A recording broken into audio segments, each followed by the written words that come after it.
मरने से पहले बस मुझे गम नहीं हो कि मैं कुछ चीज़ें छोड़ के जा रही हूँ और क्या लेकर जाना है मुझे पता है, दुआएं ही साथ जाती है। कलम और दबात से स्वतंत्रता भी लड़ी गई, कलम में जो ताकत है वो शायद इतिहास लिख सकता है। कि इस चुनाव में आप कितना खर्च कर रही हैं? मेरा खर्च कहे तो मेरा पसीना है, मेरी मेहनत है, मेरे लोग जो मेरे साथ खड़े हैं उनकी मेहनत है, उनका पसीना है। अब इसका कोई मोल नहीं है, मैं इसको कैसे तोलूं? हमारी चुनाव यात्रा जारी है और इसी वक्त हम हथसारगंज काली मंदिर में माता के दर्शन करने आए थे। जी हाँ दोस्तों, मैं हूँ शुभांकर शिवम और आप देख रहे हैं सीधे आप तक। लेकिन अभी इस मंदिर में माता का आशीर्वाद शायद हाजीपुर की सबसे हॉट सीट, जी हाँ सबका नज़र जिस पे है, वार्ड संख्या 1, उसकी एक उम्मीदवार हमें मिल गई है, ज्योत्सना कुमारी जी। और हम उनसे जानेंगे आज कि क्या वो वार्ड संख्या 1 की सही और सुयोग्य उम्मीदवार है कि नहीं। क्योंकि आपको बता दें कि वार्ड संख्या 1 ऐसा उम्मीदवार है, रमा निषाद जी का सीट है और ऐसा उनका क्षेत्र है और ऐसा उम्मीदवारी है कि 17 सालों से समझ सकते हैं, पिछले 15-17 सालों से वो निर्विरोध जीतते आ रही हैं। इसी क्रम में हमारे साथ ज्योत्सना कुमारी जी हैं और इनसे हम बात करेंगे और जांचेंगे।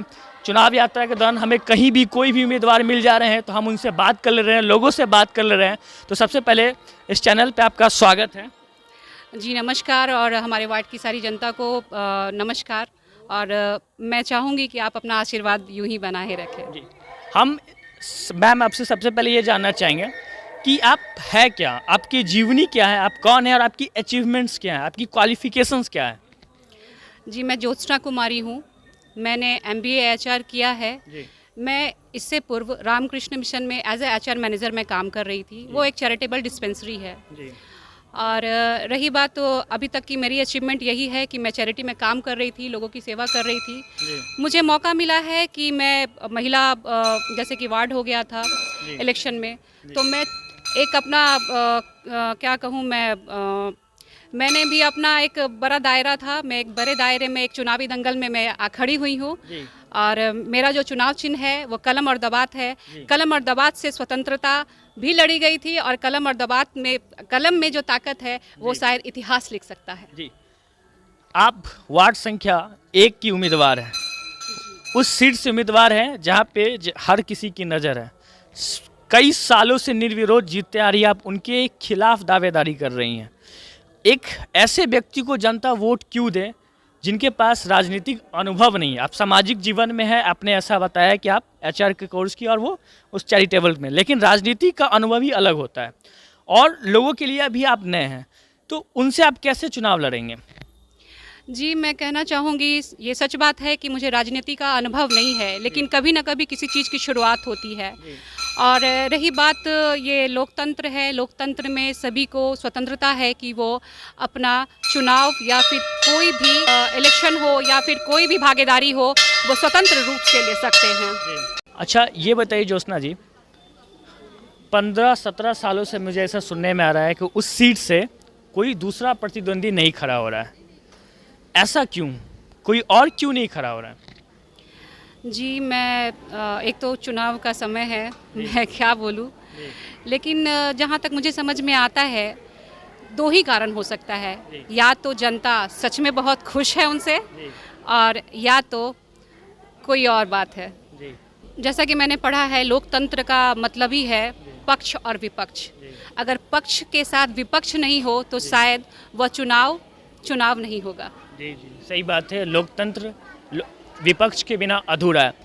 पर ऐसा बताइए कि एक तरफ आपके पास राजनीतिक अनुभव नहीं है, एक तरफ उनको सब कोई पहचानता है, काफ़ी दावेदार रही चुकी है, लगभग हाजीपुर का बच्चा जानता है, तो आपको ही वोट क्यों दे? मुद्दा क्या है आपके चुनाव का? सर देखिए, कभी ना कभी किसी न किसी चीज़ की शुरुआत होती है। और रही बात कि मुझे वोट क्यों दे, तो मैंने HR मैनेजमेंट किया है और मुझे पता है कि मैनेजमेंट कहाँ और कैसे लगाना है। मुझे SP से या किसी से भी कोई भी परमिशन लेनी है, फंड लाना है, कहाँ बात करनी है, कैसे बात करनी है, क्या लेटर लिखना है, कहाँ साइन करना है, ये मुझे पता है।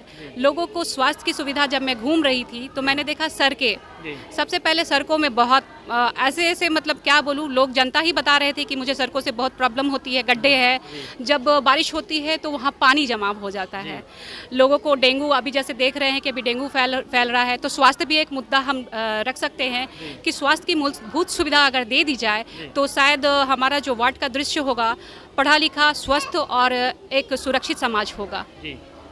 अच्छा, जब भी कोई ऐसे चुनावी उम्मीदवार, मैं बोलूँगा उनको, कि जब वो इस कंटेस्ट में भाग लेते हैं सबका मुद्दा लगभग सेम होता है, लेकिन जीतने के बाद भूल जाते हैं, ऐसा क्यों हो जाता है?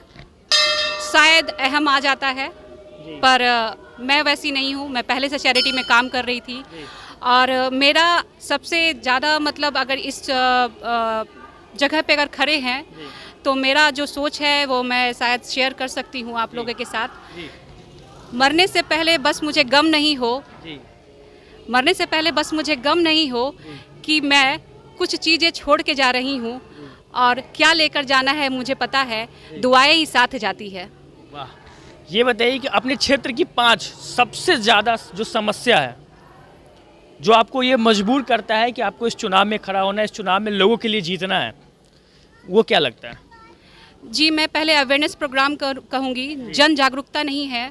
जैसे कि मैंने बताया है कि आयुष्मान कार्ड का लोगों को कैसे यूज़ करना है, कहाँ यूज़ करना है, लोगों को पता नहीं है।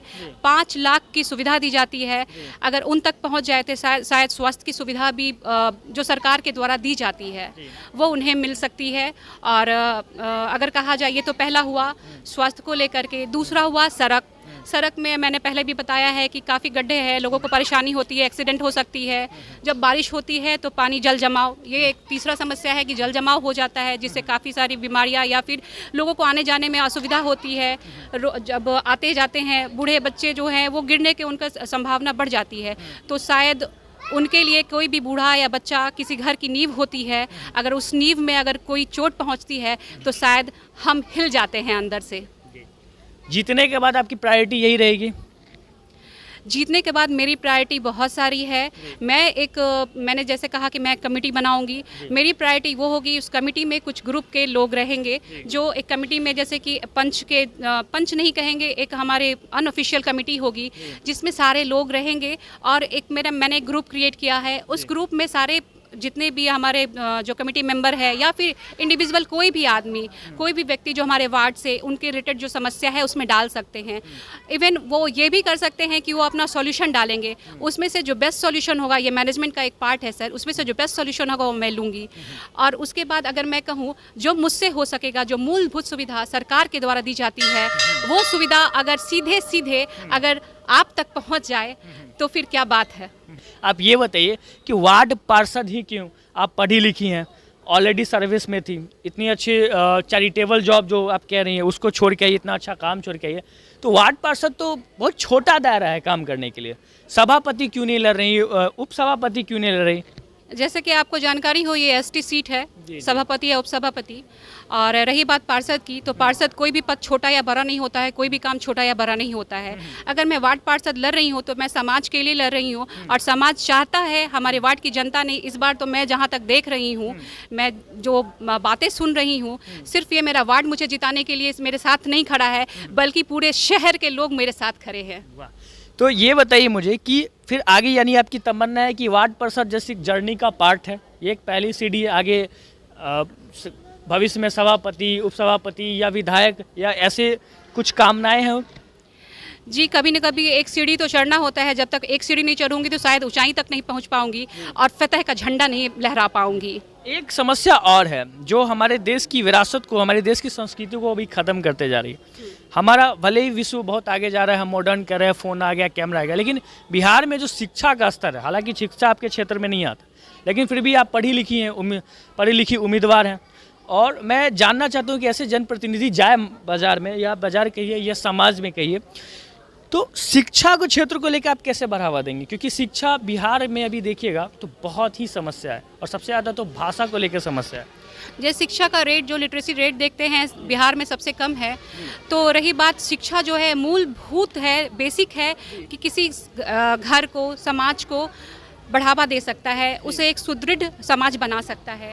और रही बात शिक्षा के लिए, तो मैं शिक्षा के लिए इसलिए मैं प्रेरित करूंगी, सिर्फ लड़कियों को नहीं बल्कि लड़कों को और सभी को वृद्ध हो या फिर जो गांव में महिला जो खेतों में काम करते हैं वो भी शिक्षित हो, वो भी कुटीर उद्योग या बहुत सारी जो सुविधाएं हैं उनमें बराबर की हकदार हो, बराबर में शामिल हो और बहुत आगे बढ़े। और हमारा सिर्फ वार्ड नहीं, हमारा देश, हमारा समाज सब आगे बढ़े, मिलकर आगे बढ़े। चुनाव में जो प्रतिनिधि जीत के जाते हैं उनका एक्चुअली ये लोग कहते नहीं ऑन कैमरा, लेकिन होता यह है कि चुनाव में इतना खर्चा हो जाता है कि वो उस पैसों को रिकवर करने लगते हैं।